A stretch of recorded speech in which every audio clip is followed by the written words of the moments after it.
अब हम इस स्लाइड में एक ऐसे डेटा टाइप के बारे में बात करने जा रहे हैं जो एक्सेल के अंदर कैलकुलेशन का फाउंडेशन है।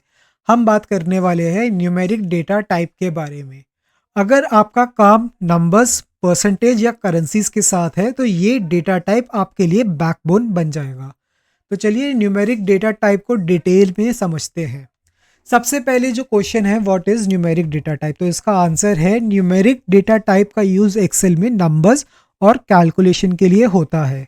इस डेटा टाइप को हर तरह की मैथमेटिकल ऑपरेशन के लिए डिज़ाइन किया गया है, जैसे कि एडिशन, सब्ट्रैक्शन, मल्टीप्लिकेशन और डिवीजन। न्यूमेरिक डेटा टाइप को अलग फॉर्मेट्स में दिखाया जा सकता है, जैसे कि जनरल नंबर्स, करेंसीज और परसेंटेज। तो चलिए इन कॉमन फॉर्मेट्स को हम एक्सप्लोर करते हैं। न्यूमेरिक डेटा टाइप को ज़्यादा रीडेबल और मीनिंगफुल बनाने के लिए एक्सेल में कुछ स्पेसिफिक फॉर्मेट्स यूज़ किए जाते हैं। तो चलिए इनको एग्जाम्पल के साथ समझते हैं। जो सबसे पहला फॉर्मेट हम डिस्कस करेंगे वो है जनरल नंबर फॉर्मेट। अगर किसी डेटा को किसी स्पेसिफिक फॉर्मेट की ज़रूरत नहीं होती तो जनरल नंबर फॉर्मेट यूज़ होता है। ये नंबर्स को एज इट इज़ दिखाता है। एग्जाम्पल के तौर पे आप मान लीजिए, अगर किसी भी सेल में आपने एक नंबर एंटर किया जो कि है 1234.5678 और इसके बाद आपने एंटर किया बिना किसी एडिशनल फॉर्मेटिंग के, तो ये जो नंबर है जनरल फॉर्मेट में होगा और ये एज इट इज आपके सेल में शो होगा।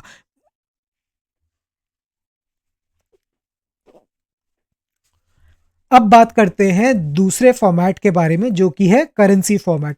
फाइनेंशियल डेटा के लिए करेंसी फॉर्मेट काफ़ी यूज़फुल होता है। इससे मॉनेटरी वैल्यूज़ को आइडेंटिफाई करना और उनको एनालाइज करना इजी बन जाता है।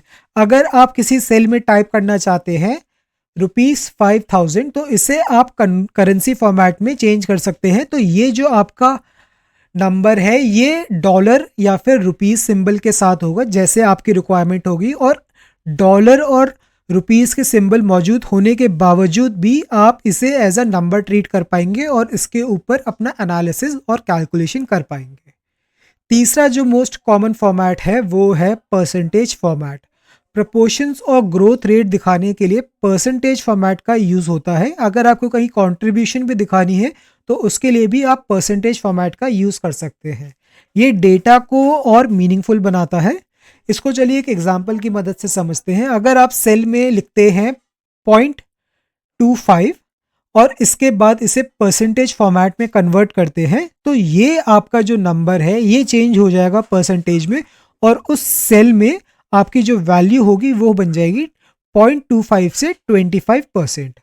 तो इस तरीके से आप एक्सेल के अलग अलग न्यूमेरिक डेटा टाइप्स के फॉर्मेट्स में कन्वर्ट कर सकते हैं और अपने शीट को और भी ज़्यादा रीडेबल और मीनिंगफुल बना सकते हैं। अगली स्लाइड में बढ़ने से पहले हम जाते जाते एक बार न्यूमेरिक डेटा टाइप की इंपॉर्टेंस को समझते हैं। न्यूमेरिक डेटा टाइप की इंपॉर्टेंस को समझना आपके लिए एक्सेल के काम को इजी और एक्यूरेट बनाता है। ये कुछ मेजर रीजंस हैं जो इसे क्रूशियल बनाते हैं। सबसे पहला है कैलकुलेशन का बेस है न्यूमेरिक डेटा टाइप। सम, एवरेज, मिनिमम और मैक्सिमम जैसे फंक्शंस डायरेक्टली इस पर काम करते हैं। ग्राफ्स और चार्ट्स बनाने के लिए न्यूमेरिक डेटा टाइप का होना काफ़ी ज़रूरी है। और इसी के साथ एनालिसिस और रिपोर्टिंग के लिए, जैसे सेल्स डेटा या फिर फाइनेंशियल रिपोर्ट्स को क्रिएट करना और उन्हें प्रेजेंट करने के लिए न्यूमेरिक डेटा टाइप सबसे ज़्यादा यूज़ होता है।